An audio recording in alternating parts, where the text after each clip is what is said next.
এই জন্য সবাইকে অনুরোধ করব, কমিশনে যারা চেয়ারম্যান এবং সদস্যবৃন্দ আছেন, আমরা বলতে চাই এমনভাবে আমরা সংস্কার করব যাতে করে কোনো ইসলাম বিরোধী কোনো আইন না হতে পারে। ঐক্যমত আমরা সবাই চাই, ঐক্যমত ছাড়া কোনো সফলতা সম্ভব নয়। আল্লাহ তাআলা বলেছেন ঐক্যমত কিভাবে হবে, ঐক্যবদ্ধ জাতি কিভাবে কাজ করে যাবে। আমি যদি বলি আমার নীতির উপর আসেন আপনি যদি বলেন না আমার নীতির উপর আসেন, তাহলে ঐক্য সৃষ্টি হবে না।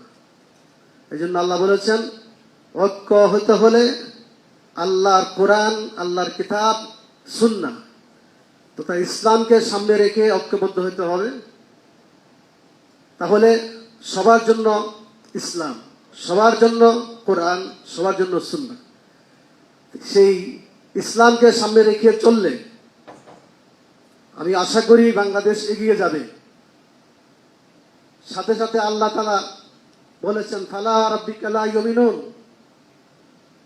হাত্তা ইউহাক্কিমুকা ফীমা শাজারা বাইনাহুম। আল্লাহ শপথ করে বলছেন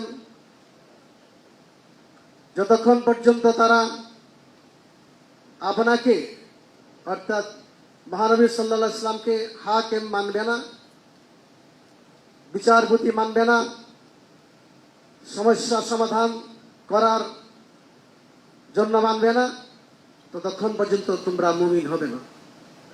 এই জন্য সবাইকে অনুরোধ করব, কমিশনে যারা চেয়ারম্যান এবং সদস্যবৃন্দ আছেন, আমরা বলতে চাই এমনভাবে আমরা সংস্কার করব যাতে করে কোনো ইসলাম বিরোধী কোনো আইন না হতে পারে। সংবিধানের মধ্যে আস্থা ও বিশ্বাস পুনঃস্থাপন আমরা চাই। বিসমিল্লাহির রহমানির রহিম শুরুতে চাই কোরআন সুন্নাহ বিরোধী কোনো আইন হবে না বাংলাদেশে, এই নিশ্চয়তা আমরা চাই।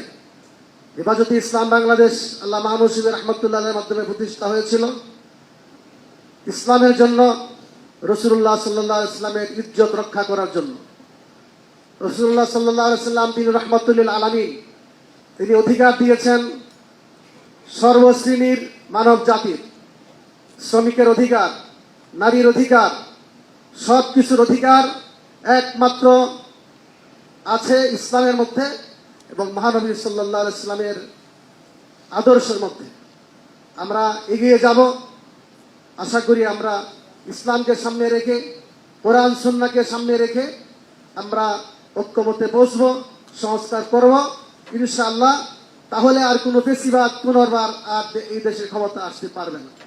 সকলকে অনেক অনেক ধন্যবাদ।